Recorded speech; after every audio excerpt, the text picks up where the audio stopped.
En el vídeo de hoy vamos a comparar estas cuatro obras. El matrimonio Arnolfini, un óleo del pintor flamenco del siglo XV, Jan van Eyck. El columpio, un cuadro típico del estilo rococó que triunfó en Europa en el siglo XVIII, obra de Fragonard. La novia puesta al desnudo por sus solteros, una de las más enigmáticas obras de Marcel Duchamp, el precursor de todo el arte conceptual que habría de inundar el arte moderno.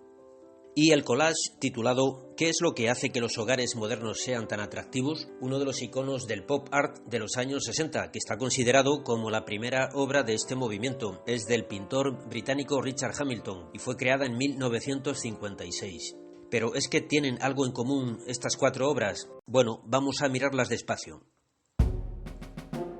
Aquí tenemos al señor Arnolfini y su esposa. Se acaban de casar, son marido y mujer. Se encuentran en el interior de una casa, pues van a formar una familia y necesitan un hogar. Y todo lo que aparece en la habitación alrededor de la joven pareja de recién casados son símbolos referentes al matrimonio. En el centro de la composición vemos las manos de los esposos que se entrelazan. Significa la entrega mutua de sus cuerpos y el consentimiento para las relaciones sexuales, que también están simbolizadas en los zapatos quitados. En primer plano los del hombre y al fondo los de su mujer. Y en la cama que aparece a la derecha. El perrito significa la fidelidad. La luz encendida en uno de los 7 brazos de la lámpara que aparece sobre sus cabezas significa que el matrimonio es un sacramento para los cristianos y que los esposos necesitan la gracia de Dios para cumplir sus compromisos. La figura de Santa Margarita tallada en la cama aparece porque es la patrona del buen parto y a ella se encomendaban las mujeres que iban a dar a luz. El rosario colgado en la pared significa la oración de los esposos para pedir a Dios su ayuda. La pequeña escoba simboliza las tareas del hogar de las que se encargará la esposa. Las naranjas en el alféizar de la ventana representan el sustento necesario para la familia que el hombre debe conseguir con su trabajo fuera de casa, y el compromiso del esposo de no probar los frutos del amor fuera del matrimonio, representados en el árbol que podemos ver a través de la ventana. Es decir, aparecen todos los elementos que constituyen el matrimonio, incluido la necesidad de que la alianza y el compromiso que realizaban los esposos se hiciera delante de unos testigos. Son los que aparecen reflejados en el espejo situado en la pared del fondo. Este cuadro representa el amor entre el hombre y la mujer según el plan de Dios, tal como la doctrina de la Iglesia lo enseña. Dios bendice la unión del hombre y la mujer en el matrimonio. Bien, ¿qué tenemos en este cuadro? Una mujer se divierte columpiándose en un jardín de exuberante vegetación. A la derecha vemos a un hombre que parece impulsar y dirigir el columpio en el que la mujer se balancea, compartiendo con ella el juego que les sirve de diversión y entretenimiento. Este hombre no es consciente de que en la parte izquierda, tumbado en el suelo, se encuentra un joven como escondido mirando hacia la mujer del columpio. La mujer corresponde sonriente a la mirada del joven. Este cuadro representa el amor fuera del matrimonio, el amor de los amantes que no están casados, el amor entre un hombre y una mujer que no está sujeto a los compromisos del matrimonio, el amor que responde al capricho y a la frivolidad. Representa la pasión que se deja llevar por el deseo provocado por la atracción sexual a una costa de ser infiel. Vemos que la mujer pierde un zapato. Esto significa que su infidelidad no es una decisión meditada y reflexionada, sino consecuencia de vivir dejándose llevar por sentimientos y emociones.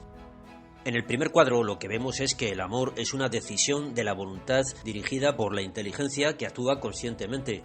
En el segundo cuadro vemos que el amor es un sentimiento que va y viene y que puede cambiar y que cuando aburre o cansa se deja y se olvida y se va a otra cosa. Eso es el columpio. El pobre perrito que aparece casi invisible abajo entre los matorrales no sabe a qué atenerse viendo los vaivenes de la mujer que se columpia.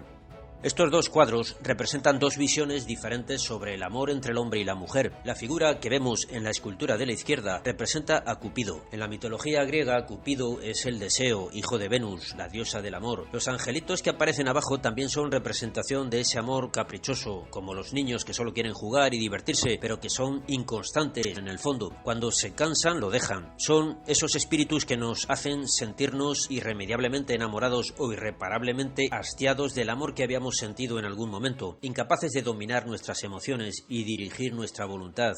O sea, todo lo contrario que en el cuadro del matrimonio Arnolfini. Vamos con la obra de Marcel Duchamp. El título es algo misterioso, la novia desnudada por sus solteros. Las formas y figuras que aquí vemos están trazadas en 2 paneles de vidrio. Duchamp le dedicó más de 8 años a esta obra. Empezó a trabajar en ella en 1915 y la dio por terminada en 1923. Por cierto, la primera vez que fue expuesta en un museo se rompió y el artista francés decidió recomponerla pegando cuidadosamente los trozos de cristal rotos. Elaboró infinidad de bocetos y notas para crear esta extraña obra. En realidad, todas las explicaciones que Duchamp dio sobre ella son tan ambiguas y se prestan a tan variadas interpretaciones como la obra misma. La figura que aparece arriba flotando como una nube representa a la novia. Las figuras que aparecen a la izquierda en el panel de abajo son los hombres que ven a la mujer como el objeto inalcanzable de sus deseos. Sería la visión del amor entre el hombre y la mujer como algo puramente mecánico, que responde solo a la satisfacción del instinto sexual, algo en lo que intervienen solamente los cuerpos, no la inteligencia ni los sentimientos. Es la visión en la que el hombre ve a la mujer solo como objeto de placer sexual, y lo mismo la mujer al hombre. Aquí el hombre es incapaz de ver en la mujer otra cosa que un cuerpo atractivo sexualmente, y la sexualidad no tendría más sentido que el de disfrutar del placer que produce. Todo esto es lo que representa la figura que aparece en el centro, que es una máquina de moler cacao para hacer chocolate. En la visión que ofrece esta obra, la sexualidad sería simplemente fuente de placer cuando se puede consumar con aquel cuerpo que nos atrae, o fuente de dolor cuando no se puede. Algo que en el hombre puede desembocar en el uso de la violencia contra la mujer, que se simboliza por el hecho de despojar a la novia de sus vestidos. La dificultad para leer e interpretar los símbolos que aparecen en estas obras de arte es prácticamente la misma en los cuadros realistas de la pintura antigua que en las obras conceptuales del arte moderno y contemporáneo. Es necesario documentarse y analizar lo que vemos. La formación cultural que cada espectador tenga hará que unos capten a fondo lo que hay en una obra de arte y otros se queden en una visión muy superficial. Cada cuadro es una ventana abierta al mundo en la que vemos una parte de la realidad de algún modo particular, más o menos sugerente o interesante. Esta obra de Marcel Duchamp, por su formato y composición, es precisamente, casi de un modo literal, como una ventana a través de la cual podemos mirar y asomarnos al mundo. Aquí tenemos otra visión del mismo tema. Lo que vemos en esta obra es el planteamiento de la obra anterior que discurría en la cabeza y en el interior de algunas personas, convertido en un modo de vida asumido social y culturalmente. El planteamiento es que la sexualidad es una actividad que no tiene nada que ver con el matrimonio, los hijos, la familia. Vemos una habitación de una casa y en ella un hombre y una mujer, igual que en el cuadro del matrimonio Arnolfini. Pero aquí la visión del hogar y de las relaciones entre esta pareja es muy distinta. Corresponde a la sociedad del bienestar y del consumo de masas dominada por la publicidad. Como en los anuncios, todo es brillante y bonito, pulcro y perfecto, práctico y eficiente para asegurar la comodidad, el confort y la felicidad. La obsesión de la gente es ser atractivo y sexy, tanto en las mujeres como en los hombres, cuidar el cuerpo, hacer el deporte y si es necesario recurrir a la cirugía estética, porque de ello depende el éxito y la felicidad en la vida.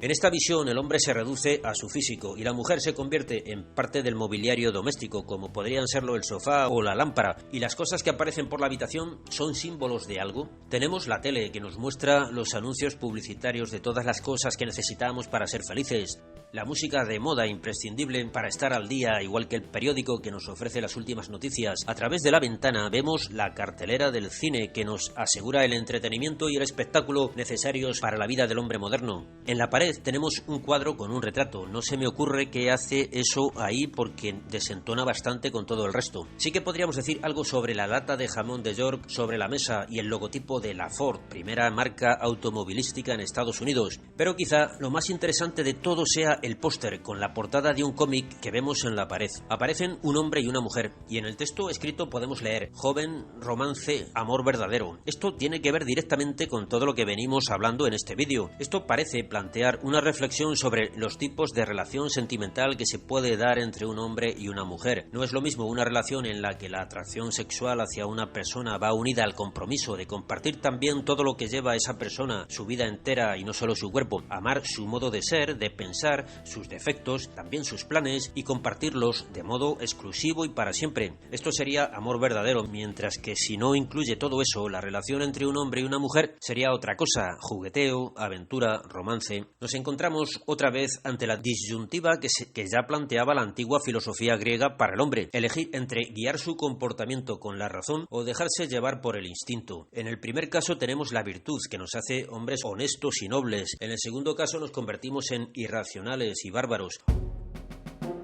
O la razón o la sensualidad, o el espíritu o la materia.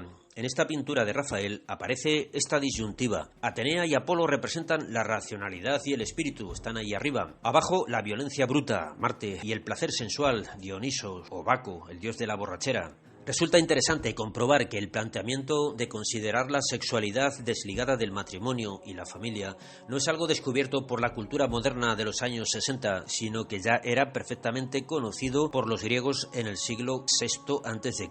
En uno de sus escritos, Platón relata el diálogo entre Sócrates, el gran maestro de la filosofía, y Fedro, su joven discípulo. Este viene fascinado porque ha escuchado a unos intelectuales, Platón les llama sofistas, defendiendo la sexualidad sin compromiso como un programa de vida que debería establecerse en la sociedad para que los hombres puedan liberarse y ser felices. Sócrates en principio le sigue la corriente, imaginando todo lo que semejante liberación nos permitiría disfrutar, pero al fin responde: ¿no te parece todo esto vergonzoso? Imagínate que alguien que es un hombre decente, que ama a su esposa, que también es una mujer decente, nos hubieran escuchado. ¿Qué pensaría de nosotros? Platón pensaba que es posible un amor puro y noble entre un hombre y una mujer. Para ello debe entrar en juego la razón. Un león no puede ver un ciervo salvo como una presa para cazarla y comérsela. Un hombre sí puede ver a una mujer sin desearla. Los antiguos filósofos hablaban del amor como un espíritu que puede guiar al hombre o como un demonio que puede arrastrarlo al vicio, la violencia y la animalidad.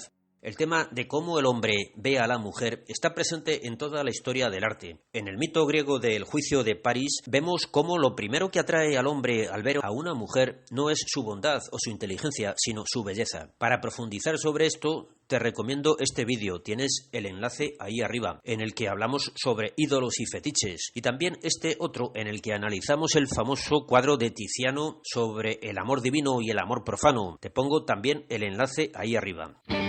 Y nada más por hoy, hasta el próximo domingo. No te olvides de dar un like y si ya estás suscrito, a lo mejor te puedes plantear apoyar este canal en mi página de Patreon desde $1 al mes. Gracias a Pablo Martín Allende, Matías Gómez, Alejandro González Vizcarro, Martín Soriano, Carlos Colazo, Valentín Arranz, Juan Gutiérrez Aguilar y Cecilia Montes.